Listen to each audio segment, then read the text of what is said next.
Hello again, Charlene Sprouse here with you on session number 4 of the Rescuing Your Own Life series. Thank you for coming to LivingBetterITV.com, and thank you for coming to this particular session, whether you started at the first or not. I'm really honored that you are willing to think about working on your own life. Nobody else can do it for you. Okay, here we are with session number 4. If you've just come up on this one and you pulled it up, clicked on it and pulled it up, there are 3, 2, 1, and then 2 preface. So there are 5 sessions before this one. And it is best that you start at the beginning, but you don't have to. Okay, this particular series is about taking charge of your own life, about dumping some garbage that you've been carrying around, didn't even know you had probably, and being able to make better decisions or more substantial, or decisions with more substantial information, so that you can be in your own life and begin to relax and know that you're headed toward whatever it is your purpose is. I believe everyone has a purpose on this. I believe we're born with one. We come into this earth with a purpose for our life. And if you don't know what yours is, or you don't know what your vision is, maybe you haven't started your journey toward yours yet, I'm just still honored that you're even coming to think through some things with us that might help you make the decision to go for it. Why not? You haven't got anything to lose and everything to gain. Okay, here we go. Session number 4 in the Rescuing Your Own Life series. I'm taking this session, parts 1 and 2, from Always Faithful, from Pyramids of Success by Wooden. The first one is Be True to Yourself. I'm sure you've heard that a lot. Do you know what it means? Practice being true to yourself. You're in an action and it doesn't feel exactly in line with your spirit. Don't commit to it. Ask for a time that you can think about answering if someone's asking you to do something. You don't want to be codependent and just do everything that anybody wants you to do. That may get you off of your journey, your path to your specific passion or reason for being here on this earth. You have something to offer to the world. So be true to yourself. If you haven't practiced in the past, start. When you're making decisions, stop a minute and see how it feels in your spirit. That's what I call the core of us, inside of you. Just take a breath and just let yourself feel. Is this decision you're making correct? Does it feel in line with your spirit or your soul? If not, don't make it. Ask for some time. You can pray or meditate or whatever until you get to feel that what you're going to decide and commit to is in line with your passion and your purpose on this earth. Okay, make each day your masterpiece. Help others be aware today and offer help when you see it could help them. Drink deeply from good books, especially the Bible. It's my very favorite great history book. Make friendship a fine art. Pick someone and practice being a good friend if they would like for you to be their friend. Build a shelter against a rainy day is the next one. If you have a savings, go ahead and increase it. If you don't have one, start one. If you start with $1 a day, that's $7 a week. By the end of the year, you'll have $52 or more. And you can always up it once you've once you let go of that and you put it in savings and you don't have it to spend, you don't expect it to be there, so you work within your budget without it. And that's a wonderful thing when you get in that habit. Pay for guidance. If you're wondering what your purpose is, or if you know what your purpose is and you want to get toward it, pay for some guidance. Take a class or purchase a program that will further your knowledge and begin it. Work on it a little at a time until you finish it. And give thanks for your blessings every day. Contribution counts is the next one. Focusing your energies on how you can contribute your gifts, your skills, and experience from your own work to others today. Think about that. What have you got to offer other people? Excuse me.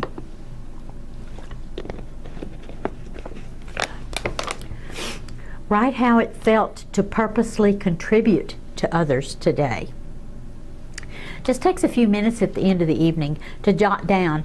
It also makes you continue to be aware of the fact that you are in charge of your life. Remember, decisions during your day determine destiny, which is the next minute, the next hour, the next day, week, year. Your decisions really do have to do with where you come out along life's path. The next one is failure counts. Based on your ability to understand and learn from failure, you are rewarded with success. In your journal, list some of your failures and the lessons you learned and the blessings that you received from those failures. I truly believe, for me, God has slammed doors that He doesn't want me to go down. Even if I'd prepared this big deal and I'm headed that way, when that door slams, I know that my God doesn't want me there. And it's a failure if everybody else is looking. But to me, I'm going to take God's guidance because that's my choice. And I know that I have to find another door. So, yes, it's a failure according to the path I was headed in, and not really, because it got me ready for whatever is next that's coming. Okay, so you had not only maybe horrible feelings. Some of the times when I haven't been able to do what I wanted to, I have just felt crushed, at least for a little bit. And then I realized, okay, this didn't happen. But in the next few days, this happened. And now I'm on the right path. I thought it was right before. It wasn't, evidently. Now I am. So there are, with every failure, you look, with every problem, look on the other side and there's a blessing. The next one is good sportsmanship counts.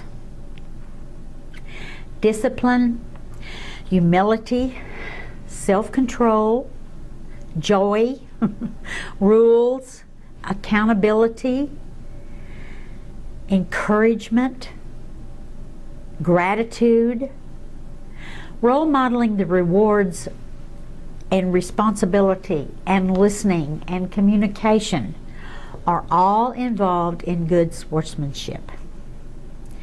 We must actively teach and reinforce truth through our words and our behavior at every opportunity. So in your journal, write what are some of the ways you can role model and reinforce good sportsmanship today? Or what ways did you role model good sportsmanship today? The next one is fundamentals count. No one is above the law, and no one is above the necessity for fundamentals. You can't build a fence starting in the middle. You have to build it from the bottom, bricks or pieces of wood or whatever. Fundamentals are necessary. You have to start somewhere. In your journal, List the laws that you have gratitude for in our country. Women especially are blessed by some of the laws in the USA that are not used or honored in other countries. In fact, if you study other countries, many of our sisters, other women in other countries, are terribly abused, mutilated, all kinds of things. We are so fortunate at this time to be in the United States of America, where we have more equality. In other countries, several, I'm not even going to mention which ones, but women are no more than cattle to the men in their lives. And so we are very blessed that we can be an individual and we can look for and do our own path, as well as be married if you want, and have children, have a career. We're very blessed in this country. Okay, loyalty counts. Those of you who are from a military family or were or are in the military. I'm a military vet. I'm an Army Medical Corps vet. Very proud. I was in the Vietnam era at the very end. Anyway, if you are in the military, you know what Semper Fi means, Semper Fidelis. It means always faithful. Not sometimes or usually, but always faithful. In your journal, list the ways you can find to be loyal to yourself first, and then to others you care about. All right, now we come to the matters of truthfulness, faithfulness, and integrity.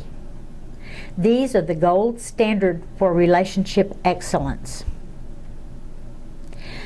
You are to journal how you can strengthen your integrity by being truthful and faithful to your values today. What are the ways you can be truthful and faithful to your values today, no matter what? Whether it's at work, or if you're getting gas, or if you're at the grocery store, you're picking up your children, whatever it is, be loyal to yourself, truthful and faithful to your values today. It's not always easy to do the right thing, and you can't be in integrity with yourself unless you do what you know is right. Okay, the next one is history counts. Those who came before us have shaped us, and we in turn will influence those who succeed after us. What kind of legacy will you leave? What influence can you offer to whom today? That's a big one. What I do most of the time when I'm having groups is I just have them write their own epitaph or write their obituary, and in that they put what type of a legacy that they have. So figure out how you want to be thought of after you leave this world. What are you going to leave to your loved ones, your people, your clients, whoever is in your life? What kind of legacy are you going to leave? What influence can you offer to whom today? Think about it. Okay, the next one is humility counts. Acts that are performed with genuine humility put so much more goodwill into circulation. To serve well is to serve humbly. How can you do something thoughtful for someone else today without their knowledge? That is so much fun, especially if you can do it at home. You can do it with your husband or wife. Put a little note in a drawer, or stick a note in your child's lunch for the day. Put something in the car for your husband or wife, your daughter, son. Think about how you can bless someone today without them knowing. and then journal your answers. Journal what you did. And after you've done this humble act, journal what your feelings are. They may be different tomorrow than they were today. So remember to keep up with your feelings. What I know is, from being a life coach, is that your feelings will shift day to day. They won't get off track, but they'll shift a little bit as you learn, as you begin to know yourself more and more. Okay, the next one is self-discipline counts. This is the one I really have to work on, because I'd rather go paint a picture or, I don't know, do a sculpture or throw a pot on a potter's wheel sometimes than sit down and make out my lesson plans. So I have to really work on my self-discipline myself. It counts. Self-discipline is the cumulative weight of our self-discipline and judgment that leads us to either excellence or mediocrity. Let me say that again. Our self-discipline is the cumulative weight of our self-discipline, I did say that, is the cumulative weight of our self-discipline and judgment that leads us to either excellent or mediocrity. How can you use your self-discipline and judgment today to create more excellence in your life? Journal your answers. Okay, here's the next one. Optimism counts. Optimism is an active, empowering, constructive attitude. An active, empowering, constructive attitude that creates conditions for success when you're focusing and acting on current possibilities and the opportunities they bring. Let me say that one more time. Optimism is an active, empowering, constructive attitude. It creates conditions for success when you are focusing and acting on current possibilities and the opportunities that those possibilities bring. How can your optimism and constructive attitude today uncover infinite possibilities? It can, you know. Journal your answers. I have faith in you. You will discover what the answers are. The next one is health counts. Boy, with health care the way it is in our United States today, we really need to focus on being healthy, because health care in the past has been sick care. And more people today are focusing on health rather than sickness and just treating the side effects of whatever it is that's causing the problems. So, excellent health is a condition of body, mind, and spirit. Body, mind, and spirit. What steps will you take toward living a life of greater physical vitality? Enter this answer in your journal. How can you be more physically vital? All right, the next one is gratitude counts.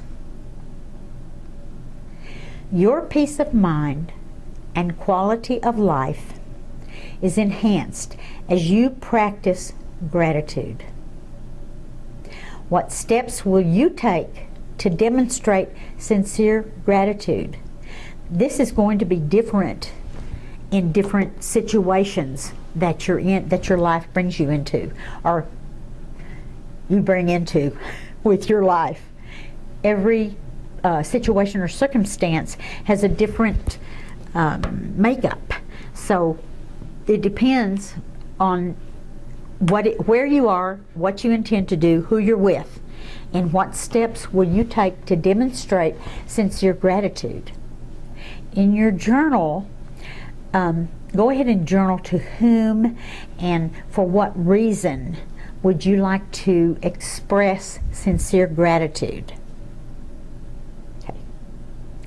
The next one is reputation counts. Oh boy. A good name, like goodwill, is earned through many actions and can be lost by just one. So be aware of your own and others' actions today. Journal your discoveries.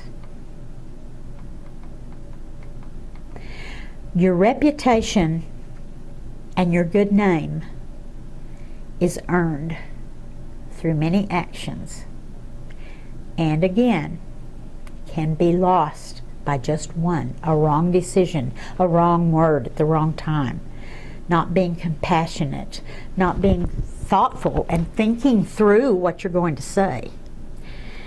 Be aware of your own and others' actions today. Journal your discoveries. All right, the next one is personal development counts. I don't know who said this. We get better when we do better. And we do better when we know better. In your journal, write, what do you know better about yourself and others from participating in this series? This will go on all the way to the end. Legacy counts. It's non-negotiable. You will leave a legacy. So what legacy will you leave? Journal about the kind of legacy you want to leave and to whom you want to leave the legacy. The next one is joy counts. Again, joy is a choice. It's not the absence of problems. Joy is the attitude you choose to carry regardless of your challenges. Some of us are more challenged than others on this day, and the next day somebody else may be more challenged than we are. Write in your journal how choosing to live this day in joy was different from the days when you didn't choose to be joyful. There's a huge difference in choosing to live your life in joy, no matter what the situation or circumstance. Like those choice statements that we did in session 2, I think. Choice is yours. Okay, truth counts. Confront truth and reality as it is today in the moment. Not as it was or as you wish it could be, but as it is today. In your journal, write what steps you will take to bring more transparency into your life as it relates to truth. Of course, you're going to have to think about who you're with and what you're doing when you make yourself very transparent. You're going to have to be in a trustworthy situation before you become completely transparent. You can do that with maybe 1 or 2 or 3 good friends in your whole life. The rest of it, you just are transparent to a degree, because with people who don't know you very well, that's okay. You don't need to be totally transparent with them. They're not really involved in you, in your everyday life. Those that you are involved with in your everyday life will really appreciate the fact that you are transparent and that you are how you live your life, I believe. So how you are is real. They can count on that. It's very, very important. And what you say and what you do need to be in line with each other. Need to be aligned with your own spirit, in fact. Okay, the next one is discomfort counts. Becoming uncomfortable is not a nuisance, but it's an assistance to growth. It's an assistance to growth, excellence, and success. Are you willing to take steps to enforce temporary unknowns in order to enjoy long-term growth? In our work in the addiction field, we have observed over 50 plus years that discomfort is one of the leading reasons why people choose to stop their addiction and go into recovery. One of our newest books, The World's Greatest Motivator, again, the name of it is The World's Greatest Motivator, and we talk about this in the book. You can get the book on www.amazon.com in soft cover or as an ebook.